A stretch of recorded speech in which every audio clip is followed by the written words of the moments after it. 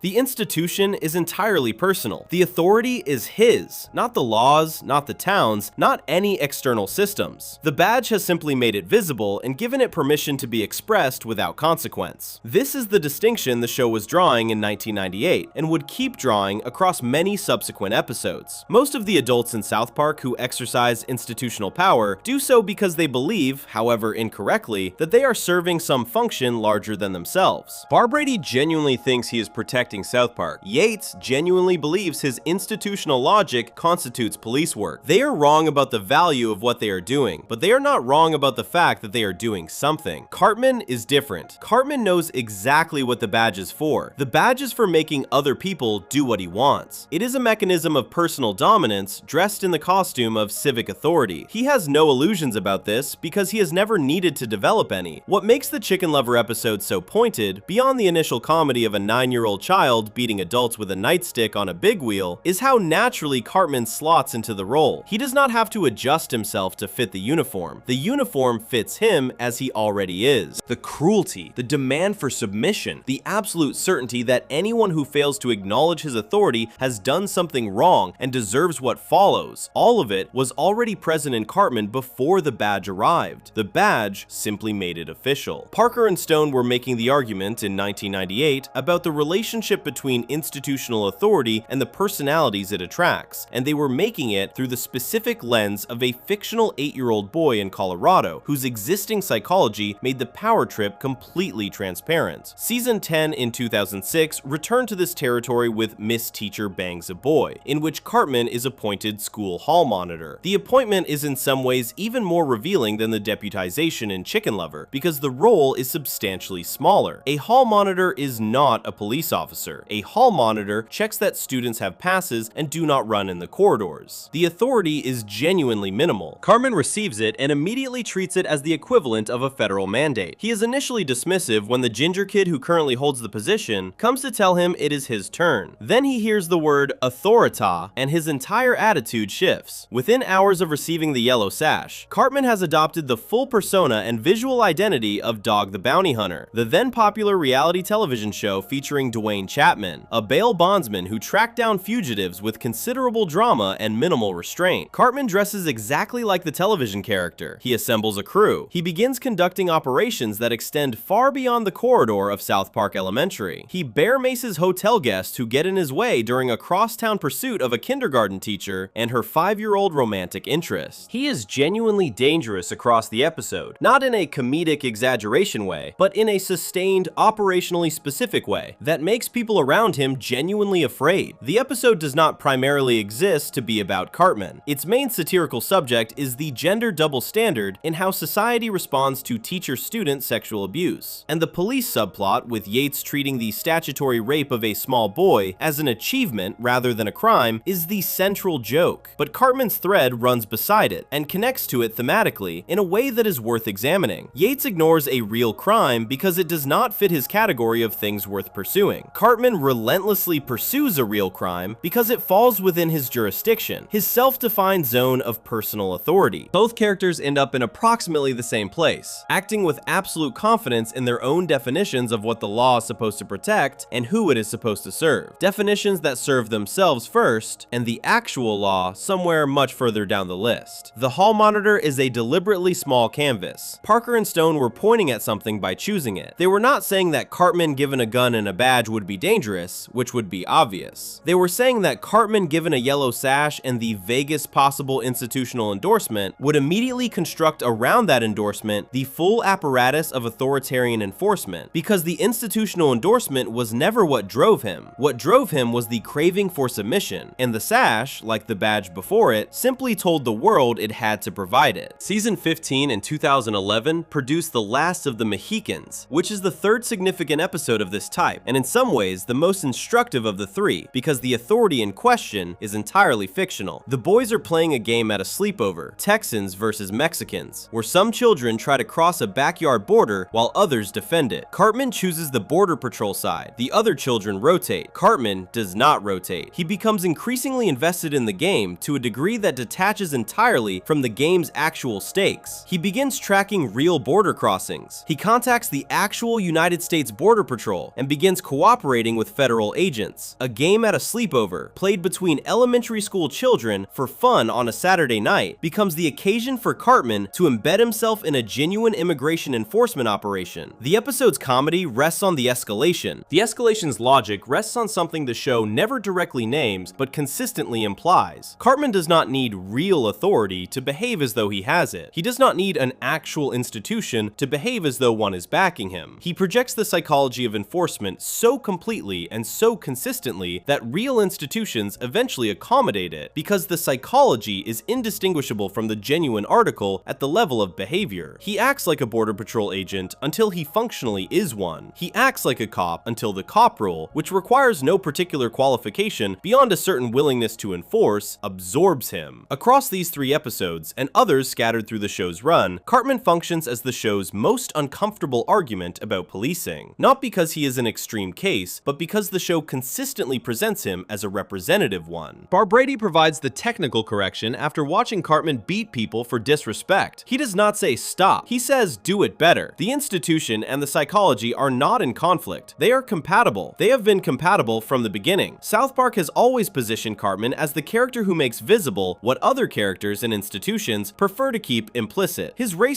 is not more extreme than the systemic racism the show depicts through Yates and the Park County Police. It is simply more openly stated. His desire for submission is not more intense than the desire for submission that drives the entire structure of institutional policing as the show presents it. It is simply more nakedly acknowledged. He does not perform neutrality. He does not dress the craving in the language of public service. He wears it on his uniform, alongside the badge, and rides his big wheel through town, demanding that people respect his authority. The joke has lasted almost 30 years because the thing it is pointing at has not changed. Authority given to someone who craves it is different from authority given to someone who accepts it as a burden. The show has always known which of those South Park's law enforcement represents. Cartman simply makes the distinction obvious enough to see clearly from a distance. Barbrady corrects his technique. The show moves on to the next joke. The nightstick comes down on the next person who does not comply fast enough. Somewhere in that sequence is the most concentrated version of what South Park spent nearly 3 decades trying to say about the badge and the person wearing it, and the particular relationship between the two. Before we move on, if you're enjoying this analysis, please consider subscribing. It helps the channel tremendously. Cartman made the show's argument about policing unavoidable by stripping away every pretense and leaving only the appetite for control. The next section turns to the harder question that all of these episodes have been circling: whether South Park is actually critical of policing as a system, or whether its equal opportunity mockery ultimately leaves everything exactly as it found it. Section 8. Equal Opportunity Critics. What South Park actually believes about police. The phrase Parker and Stone have returned to most consistently across their entire career, across interviews and promotional appearances, and the rare moments when they have spoken directly about what the show is trying to do, is equal opportunity offender. It is the answer they give when someone accuses them of being too harsh on one group, too sympathetic to another, too political in one direction. We mock everyone, they say. We go after both sides. Nobody gets a pass. The equal opportunity framing has become so associated with South Park that it functions almost as a brand promise, a guarantee that the show will distribute its contempt evenly across the political spectrum and leave no side feeling comfortable. The question worth sitting with, in the context of everything the show has done with policing across almost 30 years, is whether that framing is accurate. Whether the equal opportunity claim describes what the show actually does when you trace the police satire carefully from Barbrady, through Yates, through the pandemic special, and everything in between. Because if the show were genuinely neutral on the question of policing as an institution, the evidence would point in multiple directions. There would be sympathetic portraits of law enforcement alongside the corrupt ones. There would be episodes where the system works, where the right person gets arrested, where the institution fulfills its stated function with something approaching competence or justice. The equal opportunity reading would require that South Park found as much to mock in the critics of policing as in the institution itself. What the show actually produced, across the episodes this analysis has traced, is something considerably more pointed than equal opportunity suggests. Barbrady, the show's founding police figure, is incompetent in ways that allow the institution he represents to persist without functioning. Yates, his replacement as the dominant law enforcement voice, is a racist who frames innocent people as a matter of professional practice, ignores real crimes that fall outside his categories, and deploys the full apparatus of institutional authority in service of his own hierarchy of who matters and who does not. Cartman, when given any form of official authority, reveals immediately that the authority is personal rather than civic, a mechanism for forcing submission rather than a commitment to any external principle. The pandemic special puts the department inside a school, and the first thing they do is shoot the one black child in the room. That is not a record of neutral equal opportunity treatment. That is a record of a show that has, across its entire run, presented law enforcement as an institution whose gap between stated purpose and actual function is enormous, whose internal logic consistently prioritizes the preferences of those within it over the needs of those it claims to serve, and whose personnel range from the genuinely incompetent to the actively malicious. The people who suffer for that gap are, in the show's repeated telling, disproportionately poor, disproportionately homeless, disproportionately black. So where does does the equal opportunity framing come from, and what is it actually describing? The answer requires looking at who the show does mock alongside the police. In Naughty Ninjas, the progressive residents of South Park who banish the police force are presented as performative hypocrites whose commitment to anti-police politics lasts precisely as long as it costs them nothing. The moment the homeless population moves close to Whole Foods, the protest evaporates and the police are called back. In the pandemic special, the defund the police movement is represented through the same logic. The institution loses its funding, is redeployed as teachers, immediately turns the school into a prison, and is handed its military equipment back within the same episode because the town cannot function without them. The critics of policing in South Park are almost always shown to be motivated by social performance rather than genuine conviction, and to abandon their positions the moment those positions become inconvenient. This is where the equal opportunity claim lives. Parker and Stone are not mocking the police and the critics of the police with equal force. They are mocking them for different things. The police are mocked for what they actually do, for the racism and incompetence and institutional corruption that the show depicts with considerable specificity across multiple decades. The critics of the police are mocked for how they perform their opposition, for the Chardonnay and the Whole Foods cart pushing, and the immediate retreat when enforcement becomes personally necessary. The asymmetry is important. One side of the mockery targets the institution's real behavior, the other targets the critic's style. Parker and Stone have been explicit about the worldview that underlies this. In interviews across their career, they have described themselves as deeply skeptical of anyone telling other people what to do, suspicious of organized movements, instinctively resistant to positions that require joining a side. Matt Stone's famous line that he hates conservatives but really hates liberals captures the emotional texture of this. It is not a neutral position. It is a specific preference for a particular kind of political detachment, a preference for standing outside organized responses to problems rather than inside them. When you apply that preference to policing, what you get is a show that depicts the institution's abuses with clarity and consistency, while simultaneously mocking every organized response to those abuses as naive, hypocritical, or driven by social positioning rather than genuine principle. The effect of this combination is complicated and worth examining honestly. The police satire in South Park is, taken on its own terms, among the sharpest and most sustained in American popular television. The show made arguments about institutional racism in law enforcement in 2004, about systemic corruption in 2003, about the relationship between performative progressivism and actual accountability in 2015, at moments when those arguments were not widely available in mainstream entertainment. The specificity of the Jeffersons, the structural clarity of Naughty Ninjas, the historical directness of the pandemic special, these are not the outputs of a show that does not care about the subject. But the equal opportunity framing does something to that satire. By consistently pairing the critique of the institution with a critique of those who would change it, the show creates a rhetorical structure in which the institution and the response to the institution are both dismissed, and the viewer is left with the impression that the situation is hopeless and everyone is foolish, which is a comfortable position that requires nothing. Critics of the show have argued, with some force, that this is precisely what the equal opportunity framing is for. Not to genuinely balance the criticism, but to diffuse the implications of the criticism, to make the pointed portrait of police racism and incompetence legible as comedy rather than argument, to give the audience permission to laugh at Yates without being required to think about what Yates represents. There is a specific episode worth examining closely here, one that has not come up in earlier sections, but which makes the mechanics of the equal opportunity frame unusually visible. The episode is Cartoon Wars, a two-part story from season 10 in 2006, which on its surface is not about policing at all. It is about the decision by the show within a show Family Guy to depict the Prophet Muhammad in a cartoon, and the network's response to that decision, and Cartman's attempt to get the episode pulled before it airs. The police barely appear, but the episode is relevant here because of the specific argument it makes about what happens when institutions respond to pressure from organized groups. Kyle spends both episodes arguing that the right response to threats, to the possibility that airing the image will cause harm, is to air it anyway. His argument is that giving in to one threat generates more threats, that the only way to preserve the principle is to hold it even when holding it is costly, and that the alternative, the comfortable retreat into self-censorship dressed as sensitivity, is not a neutral act. It is a surrender that teaches everyone watching that the threat works. Kyle wins the argument in the show's internal logic. The network airs the episode. The principle holds. That same argument applied to the police satire produces an uncomfortable reading. If South Park genuinely believed in the critique of law enforcement that its episodes construct so specifically and so consistently, the Kyle argument would suggest holding that critique even when holding it is costly, stating clearly that the institution is broken and needs changing, even when that statement puts the show on a side, even when it means giving up the comfortable detachment that the equal opportunity framing provides. But the show does not do this. It makes the argument, and then it retreats into the both sides frame. Yates is corrupt, the protesters are hypocrites, everything is broken, nobody knows what to do, the credits roll. What makes this pattern interesting, rather than simply frustrating, is that it mirrors something real about the experience of watching American institutions fail over extended periods of time. The equal opportunity dismissal, the sense that every side is performing and nothing genuine is available, is not a fictional invention. It is a very common response to watching the same arguments play out across decades without resolution. The police shooting controversies of the 2000s and 2000s were not new. The debates around them had been rehearsed in various forms for generations. The reforms proposed were versions of reforms proposed before. The protests were larger, but structurally similar to protests that had come before. And the outcome, in most jurisdictions, was that the institution continued with modest adjustments and the same fundamental logic intact. South Park's refusal to arrive anywhere is, in that sense, a faithful representation of a certain kind of political exhaustion. The exhaustion of watching the same cycle run without the resolution the cycle seems to demand. Randy Marsh reaching for the police after one episode of protests is not a caricature in the way that Yates is a caricature. Randy is doing what a great many people did in the summer of 2020, loudly opposing the institution and then quietly deciding that the inconvenience of opposing it was more than they had budgeted for. Parker and Stone filmed that honestly. The discomfort of the honesty is real. Trey Parker himself said something revealing about this in 2016, discussing the show's approach to political satire. He admitted that they had not come to any real answers in making the show. He said this directly, as if it were a disclosure rather than a criticism. They saw the problems clearly. They chose not to arrive anywhere. The not arriving anywhere was, for Parker and Stone, a kind of artistic honesty about the complexity of the issues. For critics of the show's political stance, the not arriving anywhere was the point where the satire stopped and the comfort began. The distinction matters, and it is worth holding carefully. There is a version of not arriving anywhere that is genuinely honest, that reflects the real difficulty of problems that resist solution and the real failure of institutions that resist reform. South Park sometimes occupies that version. The Naughty Ninjas ending, where the police return and the deal is struck and the homeless are moved and everyone goes back to their ordinary lives, carries a kind of weight that is not simply cynical. It is accurate. That is how these cycles tend to end. Not with resolution, but with accommodation, with the town finding a way to live with the institution it publicly declared it could not accept, because the alternative turned out to require more than the declaration. But there is another version of not arriving anywhere that is comfort dressed as honesty. That takes the genuine difficulty of a problem and uses that difficulty as permission to stop engaging with it, to make the equal opportunity frame do the work of analysis without actually doing the analysis. South Park moves between these two versions across different episodes and different seasons, and the gap between them is where the most interesting questions about the show's police satire live. What does South Park actually believe about police? The honest answer, drawn from the full body of the police satire across the show's run, is something like this. The institution is consistently depicted as corrupt, racist, incompetent, and self-serving. The arguments for reforming or replacing it are consistently depicted as driven by social fashion rather than genuine principle, and as collapsing under the first real inconvenience. The conclusion the show arrives at is not that reform is possible, not that abolition is desirable, not that the status quo is acceptable. The conclusion is that the situation is too absurd and too broken for any organized response to fix it, and that the most honest position available is to watch it happen and find it darkly funny. That is a position. Parker and Stone's insistence that they have no position, that they mock everyone equally and leave politics at the door, is itself a political choice. Choosing not to arrive anywhere on a question of institutional power is not neutral. It is a choice that leaves the institution where it is. The satire is real, and it is sharp, and it is among the most sustained engagement with police culture that American animation has produced. But the equal opportunity frame, the deliberate refusal to let the criticism accumulate into anything that might require a response from the viewer, is the place where the show's argument about policing reaches its limit and stops. Barbrady never actually protected South Park. Yates never actually served it. The institution persists anyway, season after season, episode after episode. episode, and South Park keeps watching and keeps laughing and keeps not arriving anywhere. Whether that is honesty or evasion depends on what you think satire is supposed to do when it is done. And South Park, characteristically, has never answered that question either. It simply keeps making the joke, season after season, with the same institution standing in the background, unchanged, waiting for the next episode to begin. Before we move on, if you're enjoying this analysis, please consider subscribing. It helps the channel tremendously. The equal opportunity frame is where South Park's police satire reaches its edge and pulls back. But the show has kept returning to one specific thread that sits underneath all of it: the drug war, the undercover operation, the spectacle of law enforcement pursuing the wrong things with maximum conviction. That thread runs from the earliest seasons right through to recent years, and it tells its own story about what the badge is really for. Section 9. The drug war, undercover operations, and Yates going too far. There is a particular kind of institutional energy that the American war on drugs produced, something specific and strange that lasted for decades and generated its own culture inside law enforcement. It was the energy of enormous resource deployment against a target that never diminished. Money, personnel, equipment, political capital, all of it poured continuously into a campaign that by any measurable outcome was not working. And yet the campaign continued and grew and generated more of itself, because the campaign had become, in the way that large bureaucratic projects always eventually become, its own justification. You fought the drug war because the drug war existed. You allocated resources to it because the resources had been allocated before you. The circular logic was the institution sustaining itself. South Park noticed this. The show noticed it early and kept returning to it across multiple seasons, through different characters and different formats, with a consistency that amounted to something close to a position on the subject. The position was not that drugs were harmless. The show has never been particularly sympathetic to drug use itself. The position was that the institutional response to drugs was an engine running in the wrong direction, consuming everything in its path, and that the people operating it were not primarily concerned with whether it was working, because the operation itself had become the point. Yates made his first appearance as an FBI agent in Christian Rock Hard, the 9th episode of season 7, which aired in October 2003. Stan, Kyle, and Kenny download a handful of songs off the internet. They are immediately arrested. Yates shows up as the investigating federal agent. What follows is a guided tour of the consequences of music piracy, delivered with the gravity and procedural weight of a genuine law enforcement briefing, except that the consequences being described are things like Metallica's Lars Ulrich being unable to afford a gold-plated shark tank for his swimming pool, and Master P's son potentially not receiving a private island in French Polynesia for his birthday. Yates presents these outcomes with complete seriousness. The boys are horrified. The episode treats the disproportion between the crime and the response as the joke, which it is, but underneath the joke is something the show was building toward: an institution that had absorbed the music industry's copyright concerns and was applying the full machinery of federal law enforcement to the question of whether teenagers were downloading songs for free, was an institution that had lost the thread between its stated purpose and what it was actually doing on any given day. By season 14 in 2010, the show returned to this territory with Medicinal Fried Chicken, which is one of the most pointed pieces of drug war satire in the show's entire run. The premise is precise, and its precision is the joke. Colorado has passed new laws restricting fast food restaurants in low-income areas, ostensibly for public health reasons. KFC, Cartman's beloved fried chicken restaurant, is closed. In its place, a medical marijuana dispensary opens. Colorado simultaneously allows access to marijuana through a medical referral system while restricting access to fried chicken. Cartman, deprived of his KFC, does what any rational actor does when a desired substance is suddenly made illegal. He builds a black market operation. The episode is structured entirely as a Scarface parody, with Cartman in the Tony Montana role, ascending through a fried chicken cartel with the gravity and ambition of a genuine organized crime narrative. He makes deals, he has rivals, he gets greedy, he cuts the product with inferior chicken skin and snorts the residue off a credit card. The cartel bosses turn on him. A firefight breaks out at the cartel headquarters involving the police. The episode ends with the black market either continuing or being supplanted by whatever the next prohibition creates. The underlying argument is not subtle because it was not meant to be. Every substance that has ever been prohibited in America has generated exactly the same sequence. Prohibition creates black markets. Black markets generate violence. The violence requires law enforcement. Law enforcement generates generates arrests and incarcerations and institutional growth. The institutional growth justifies continued prohibition, around and around. The war on drugs, declared by Richard Nixon in 1971 and still officially continuing decades later, was the most sustained version of this cycle in American history. By 2010, when medicinal fried chicken aired, the United States was imprisoning more people than any other nation on Earth, a significant portion of them for drug offenses, while the drug supply that the incarcerations were supposed to interrupt was undiminished. The war had been running for nearly 40 years without measurably reducing drug availability. It had, however, generated an enormous amount of institutional activity, which is to say, a great number of operations, arrests, convictions, careers, budgets, and equipment purchases, all in service of a stated goal that was not being achieved. South Park dropped a KFC cartel into that context and watched what happened. What happened was exactly what always happens. The prohibition created exactly the supply chain it was supposed to eliminate, operated by people who would not otherwise have been in that business, and generated exactly the violence and law enforcement deployment that follows from any market the law decides to suppress without eliminating demand. The Butter's Bottom Bitch episode in season 13, already examined in the Yates section, belongs here too in a different sense. Yates goes undercover in a prostitution ring and proceeds to actually become embedded in it over the course of what appears to be a full year. The episode is a direct parody of the documented phenomenon of undercover drug and vice operations going wrong in exactly this way. The literature on law enforcement undercover operations, particularly those conducted during the peak drug war years from the 80s through the 2000s, contains a substantial record of officers who lost the distinction between their assignment and their actual life, who committed crimes while undercover that they were theoretically attempting to prevent, who developed genuine relationships with the targets of their investigations, who, in some documented cases, stayed undercover long past any investigative justification because the role had become more real to them than the investigation. South Park played Yates's version of this entirely for comedy, and the comedy worked because the shape of the failure is accurate. The sting operation that turns into an actual operation. The officer who completes the sex act before making the arrest and then does not make the arrest and then moves in with the pimp and then gets married in Switzerland. The colleagues who raise concerns with increasing directness and are not listened to. The institution that continues, technically, to call it an operation rather than acknowledge what it has become. These beats are funny because they are structured as escalating absurdity. They are also recognizable to anyone who has paid attention to how undercover law enforcement actually goes wrong, which is almost never through sudden corruption and almost always through gradual institutional failure to maintain the boundaries that define the difference between an investigation and participation. The drug war thread in South Park's police satire is the most consistently libertarian part of the show's engagement with the institution. Parker and Stone's underlying argument across these episodes is recognizably rooted in the position that government prohibition of substances creates more harm than the substances themselves, that the institutions built to enforce prohibition become self-perpetuating regardless of outcomes, and that the enormous deployment of law enforcement resources against drug use is fundamentally a story about institutional appetite rather than genuine public safety concern. This is a coherent argument, and it is not new. It has been made by economists, public health researchers, civil liberties lawyers, and politicians across the political spectrum since at least the 1980s, when the evidence that prohibition was failing on its own terms was already substantial. What South Park added to this argument was specific. It was the portrait of Yates as the human face of the institutional appetite. Not a policymaker, not an economist, not a legislator, but an operational detective who has absorbed the logic of the drug war and is living inside it, deploying its methods toward whatever target is currently designated, whether that is a KFC cartel or a music piracy ring or a prostitution operation, with the same absolute certainty and the same institutional backing, regardless of whether the operation bears any relationship to anything that could be called genuine public safety. Yates going too far is not an accident or an individual failing in these episodes. It is the product of an institution that has been given permission to go too far, that has built its identity around going too far, and that has become so large and so self-sustaining that the question of whether going too far is actually producing any desired outcome has stopped being one it needs to answer. The drug war gave American law enforcement resources, equipment, legal authorities, and cultural justification for decades of exactly this posture. Yates is what that posture looks like when it is given a face and a character and a specific voice and sent out into the streets of a small Colorado mountain town to do what institutions like him always do to when they have stopped being accountable to outcomes. He pursues, he escalates, he is certain. The target changes, the certainty does not. Before we move on, if you're enjoying this analysis, please consider subscribing. It helps the channel tremendously. The drug war episodes trace the operational logic of an institution that has learned to sustain itself regardless of results. What remains is the longest view, the thread that runs from Bar Brady in 1997 through Yates, through the pandemic special, and into the present, asking what 27 seasons of the same joke finally add up to, and whether South Park ever arrives somewhere worth arriving. Section 10. What the badge means in South Park. 27 seasons of the same joke. Season 27 of South Park returned in July 2025 after nearly 2 years away from a regular broadcast schedule. The show came back loud, targeting the Trump administration in its opening episodes with the kind of specific, unapologetic energy that had made the show's name almost 30 years earlier. One episode addressed the federal takeover of Washington, D.C.'s police department, with tanks rolling through the streets and armed troops patrolling in front of the Supreme Court building. Towley rode a bus past national landmarks as federal forces marched behind him. The show had always returned to policing when policing became the most visible and most contested expression of what the state was doing with its power. Season 27 confirmed that this instinct had not changed. The badge was still the show's most reliable lens for examining how authority works, who it serves, and what happens when it is pointed in the wrong direction. 27 seasons is a long time, longer than most people have spent in any single job, longer than most television formats last before the audience tires of them or the culture moves past them. South Park has stayed because it has stayed current, rebuilding itself almost weekly to track whatever is happening in American life, and the police satire has stayed with it because the things it was satirizing have not resolved. Bar Brady appeared in 1997. The arguments the show was making through him about incompetence as institution, about the performance of authority rather than its substance, are still being made in 2025 through different characters in different contexts, using different real-world events as material. The joke has not stopped because the situation the joke was pointing at has not stopped. What accumulated across those 27 seasons, if you trace the police thread carefully from beginning to the present, is something that looks less like comedy and more like a document. A running record of how one animated show kept returning to the same institution season after season and finding the same things there. Incompetence, racism, self-perpetuating institutional logic, the gap between stated function and actual behavior, the ease with which ordinary people become willing to sanction things they would publicly condemn provided the sanction is informal and no one has to watch. Bar Brady established the baseline. He was the show's argument that the institution could be negligible rather than malicious, that its failure could be structural rather than personal, and that towns could build their entire relationship with safety on a foundation of fond habit and low expectations. He bumbled through 6 seasons being wrong about almost everything, and South Park was mostly fine, which was itself the darkest version of the joke. Not that Bar Brady was dangerous, that he was not necessary, that what he provided was primarily the feeling of provision rather than provision itself. Yates escalated the argument into territory Bar Brady could never have reached. Season 8 introduced him fully formed, and what he brought with him was the specific portrait of institutional racism that the Bar Brady era had no room for. Yates was not incompetent in the way Bar Brady was incompetent. He was competent at the wrong things, efficient in the service of a system whose actual function was the maintenance of a racial and economic hierarchy dressed in the language of law enforcement. He framed innocent black men because the department framed innocent black men. He ignored statutory rape because beautiful women fell outside his institutional categories. He spent a year living as a female sex worker because the undercover operation had no mechanism for calling itself off once it had lost the thread of its original purpose. Across all of it, he was certain. The certainty was the character. The certainty was the institution. The Lil Crime Stoppers episode in 2003 found corruption so embedded in the department that the officers carrying it out could describe it to 9-year-old children without any apparent concern that the children might object or tell someone. The Jeffersons episode in 2004 showed that corruption operating as policy, as the normal daily business of an institution that had organized itself around the targeting of a specific demographic and made it funny enough to watch and specific enough to sting. Naughty Ninjas in 2015 added the other side of that equation, the progressive town that wanted the institution gone until it needed it back. The NWA song playing over the Whole Foods shopping cart protest. The deal struck to allow the violence to happen as long as nobody had to see it. The pandemic special in 2020 put Yates in inside a school and had him shoot the one black child in the room and call it COVID-related. And the episode aired 4 months after George Floyd died on camera in Minneapolis, and 30 million Americans took to the streets. What the show never did, across any of those episodes or the dozens of others that touched the police thread, was resolve the argument. Parker and Stone built Barbrady as a gentle joke and never wrote him out. They built Yates as a sharp critique and let him keep appearing, in various capacities, without the department ever changing around him. They showed the institution failing again, failing differently, failing consistently, and then continued making episodes in which the institution was still there, still operating, still being called upon by the town whenever the alternative became too uncomfortable. The resolution never came because the show had understood, from very early, that resolution was not available. The institution persists. The satire persists alongside it. They have the same lifespan. In 2025, when season 27 depicted tanks rolling through Washington, D.C. under federal authority, the show was doing what it had always done, taking the specific thing that was happening in American law enforcement at that exact moment and running it through the machine it had built over nearly 3 decades,